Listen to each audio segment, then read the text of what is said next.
that I'm going to do is called Shadow Improvisational Piece. I'm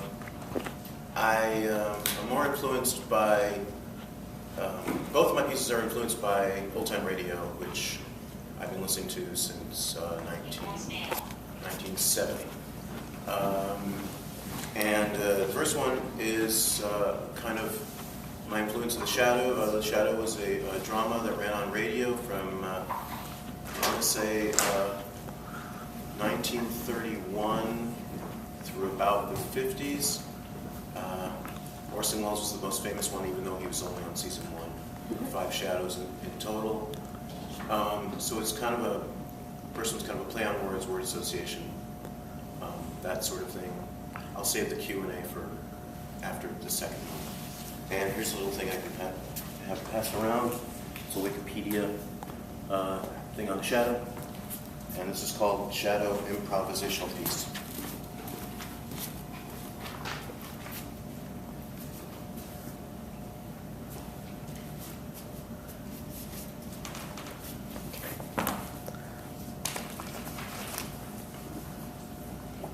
I have a little shadow that goes in and out with me.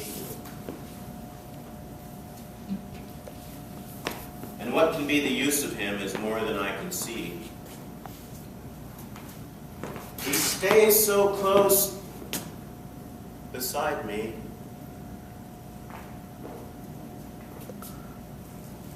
He's a coward, you can see.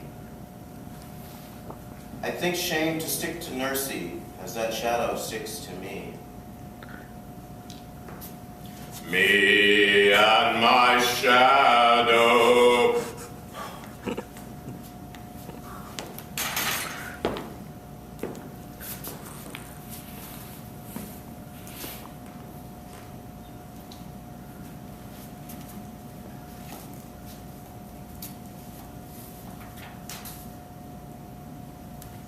We're closer than pages that stick to a book.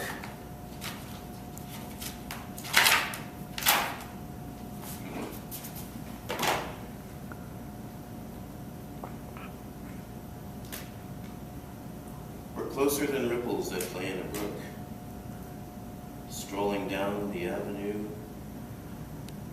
Wherever you will find him, you'll find me, just look.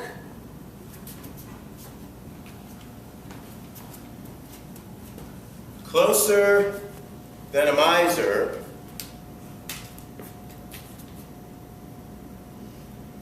or the bloodhound to Liza's.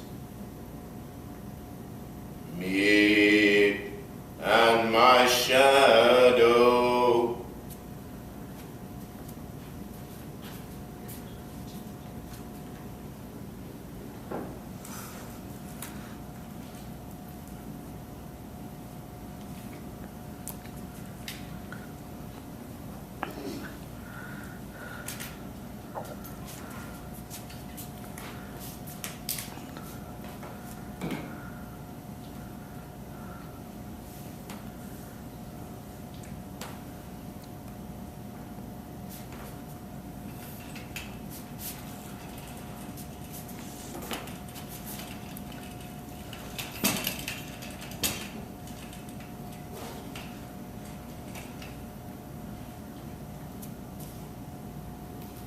Well, what are you waiting for, Shadow? Why don't you speak? How long did you know I was here in this room, Doctor? For quite some minutes, Shadow. Well, I'm not a master of the art of invisibility. My mind is sensitive to such a force of concentration and exertion to cloak your presence. I see. Since you sent Regal away, it is evident you do not fear me. Fear is a luxury I do not allow myself. Your career of sabotage is over, Dr. Anna.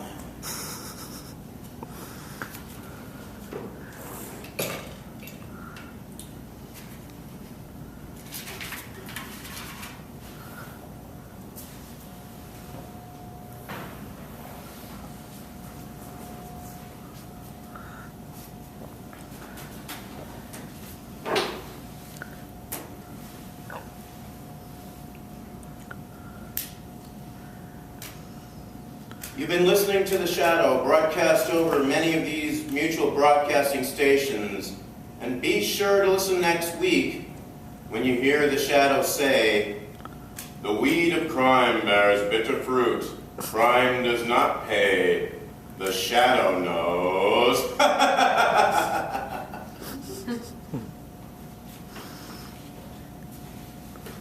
Thank you. That's end one.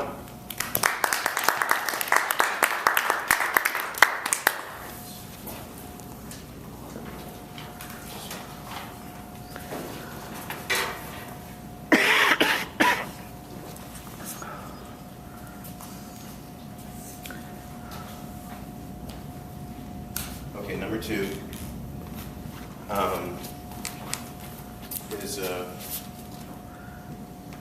is a radio play, part of a radio play that I'll be using. It's called The Ugliest Man in the World.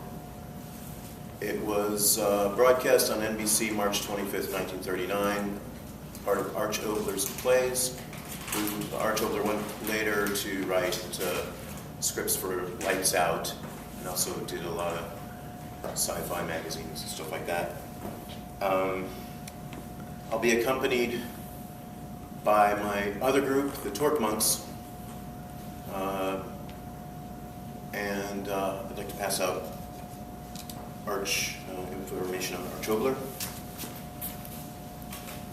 Okay, time is okay? You're at about 7 minutes before 5 minutes, so you're about 12. Okay. That was really confusing. Wait a second. Sorry, Yeah. I'm setting it so that the thing will go out to 15, so then there's a mandatory 5 minutes of discussion. That's just so fine. Yeah. Sorry.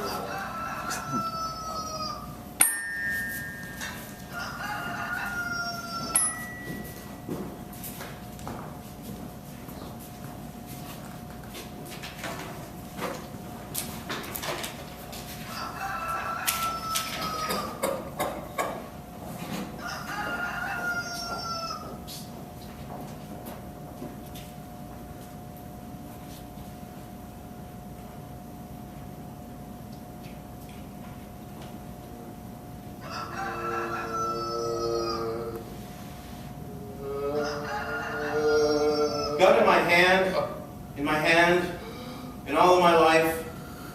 I never had a gun in my hand. Smooth gun, hard gun, cold gun in my hand. Bullet won't be cold. Warm bullet, hot bullet, burning the hot as the blood. No, can't think of that lift of the muzzle of the gun. Up hole as black as where I'm going to turn the muzzle up and press the trigger cold against my finger. Cold as death, but life is colder. Rhythm to that. Poet dies.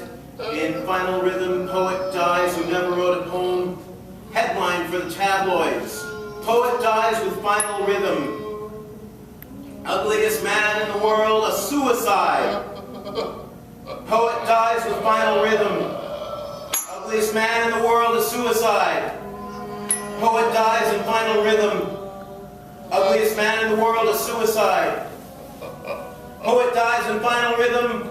Ugliest man in the world, a suicide. No, stop. Ugliest man in the world, all right, I'll think the thing for the last time. Tear the words around my head over and over the way you've torn for 30 years. Ugliest man in the world, ugliest man in the world, ugliest man in the world. Press the trigger and stop it. Press the trigger. No, I can't. That's wait. Wait for what? For nothing. If I press the trigger. Nothing if I wait. Press the trigger. No. My chance, yes, my chance to think it all out clearly for the first time in my life, how it started, why it's ending this way, think it all out clearly from the very start, then press the trigger. There's a start, first day of school, how old was I, 9 or 10? She kept me away from others, I don't know why, till that day, she said, even before the teacher could answer, Mother hurried out of the room and left me there. The teacher's eyes were on me all, eyes, worried eyes, thin mouth open, turned to the faces lifting below her. Your attention, children, I want you to meet a new classmate. His name is Paul Martin. For a moment, not a sound on the row of children looking upon me, starting up on me, gaping up at me. And then laughing, and another laughing, and another laughing, and another laughing, and another laughing, and another laughing, and another laughing, and another laughing. I stood there, a little boy holding down to their twisting mouths, my eyes filled with the sound of them making fun of me. I knew that, but why? Why?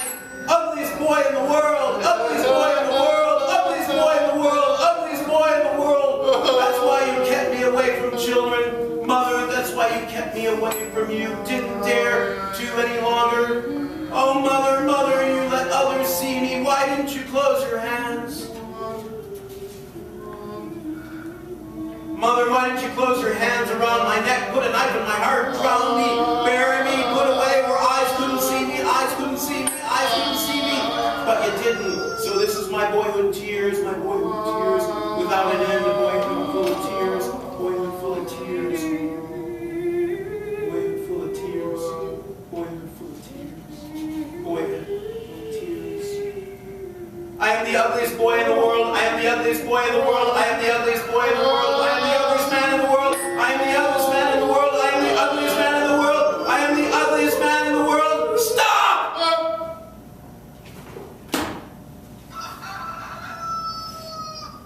Thank you.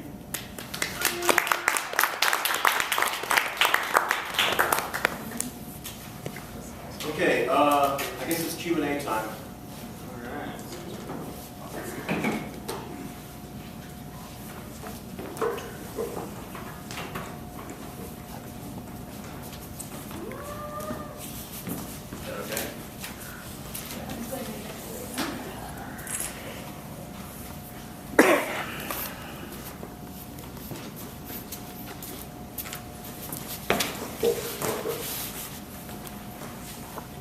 Do you want to give us like kind of a minute or so of the influence process and testing? Well, influences were pretty much. Let's see, what influences were again mostly radio and just performance art around town and fast cars. Testing. I've other than doing it, I think what you mean is by a couple of rehearsals. Is that what you mean? Rehearsals or thinking through your methodology, like how you came to the form that you came to in terms of this presentation. Okay, well, I guess I only had a couple of rehearsals, but I've been testing it out in my mind for maybe a latter part of a few weeks, and just when everything was up in sync. Because your mind, my mind, I think like most minds maybe perhaps works like a movie, and you're constantly cutting and editing. And so that's how my mind works in that screen, sort of that, I don't know, a screen in my mind, I guess. I don't, I just hope that when I do it, I mean, I'm just constantly doing and going, and I don't really,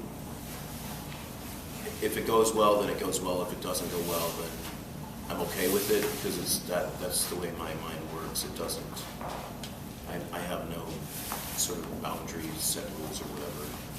How do you differentiate things going well versus not?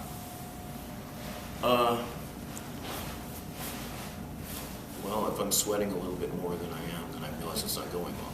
And this is amateur here. So that's how I So measure the it. sweat meter. Okay. Bless you. Do you base that off the audience, or what? How do you mean by sweat? Like, Well, if the audience is listening, which is always a good thing, because you actually listen, and you weren't texting anybody, that's a good sign. I think that's how I base it. If you're texting and you're bored, I must be doing something wrong. How do you feel the light influenced this piece? Do you think it conveyed the message better? I think what I didn't want to do too much was explain things. I just wanted your own minds to try to figure that out. And that's what radio does. In radio, you're supposed to do that. You're supposed to use your mind. Yeah, but you're using the light as a primary element conveying a radio piece. There has to be some sort of thought process behind it instead of maybe just using the lack of light, which Like there's a narrative or something that we're seeing. exactly because you're with their showing us outlines. light, instead of the fact that you're looking at nothing, you're looking at something. Well, We're not looking at a live play, right in front of us either. Because there was movement, Yeah, there's- intentional. okay. There's Well, definitely that's well. I guess I put them there as sort of I guess as a visual. I didn't really, I guess when I'm thinking, that's the light that you're seeing is the sort of will help your mind decipher a little bit. As I say, I don't like to explain too much what I'm doing because if I do that, then what do you have to look forward to? But we could be making all the wrong judgments about what you might be trying to convey. Yeah, and I think that's part of this sort of model or this context, the context of critique, Yeah. is that this is an audience on one hand, but it's also a reflection, so that you can gather. Thank you guys. Gather additional data, right, to understand what your impact and effect is. Whereas often you can't just ask your audience, like, oh, what do you think? In addition, I think one of the things that's really interesting about this sort of setup and your position as performer and writer is that you're very much in the present tense, right? And I think that's, from what you're saying, how you're used to also evaluating how it's going, right? One of the opportunities that you have here, both with this audience, but also with being able to record it, and I think one of the responsibilities now that you are in this context creating images, right, and sequence that go with the performance is that you need to be able to grab the footage off of these cameras, look at it, and also evaluate whether or not these things work. Do you know what I mean? Yeah. Because they're new elements, and they shape our experience, but you don't get to see that from back there. No, but that's, you can't be in two places at the same time. That's Right, but as the designer, writer, maker, by utilizing these technologies, you can, not in performance, but in the evaluation afterwards to set up for the next one. So effectively this becomes a rehearsal, right, and a workshop. And then if you were to mount this, in the for real space of for realness, you would take this information and say, all right, well, maybe the light needs to be a little higher, maybe it needs to be a little lower, maybe I need a light that focuses or doesn't focus, maybe some of the direction on your characters, if the chicken outfit needs to be a little more exaggerated to really get the chickenness of it coming forward. Maybe that's important, but maybe it's not. Do you know what I mean? yeah, I guess so. I think. Yeah, you'll see it when you watch this. Like even if the chicken on the left was just pointed just slightly towards us more, you would have seen her beak a bit more. But those are type of things that it does take a while to tweak, especially with weird angles. Mm-hmm. But that's part of what you're doing in this sort of piece is you're throwing images up there over time. I thought, for me, we've got 1 minute, so I'm going to just take a pause. One of the things that was really striking image-wise was and it's a little bit cliche, but the lone microphone towards the end. That was like a really nice image.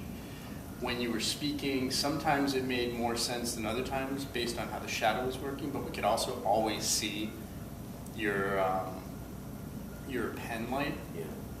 Yeah, that was kind of cool. And it was a little bit distracting. And I think that I thought it was a brush for a while. I thought you were painting something, to be honest. Because you were right up on it. It seemed as though you were kind of like painting on the surface. Integrating that into the narrative or figuring out a way, like maybe it's just like taped to your arm.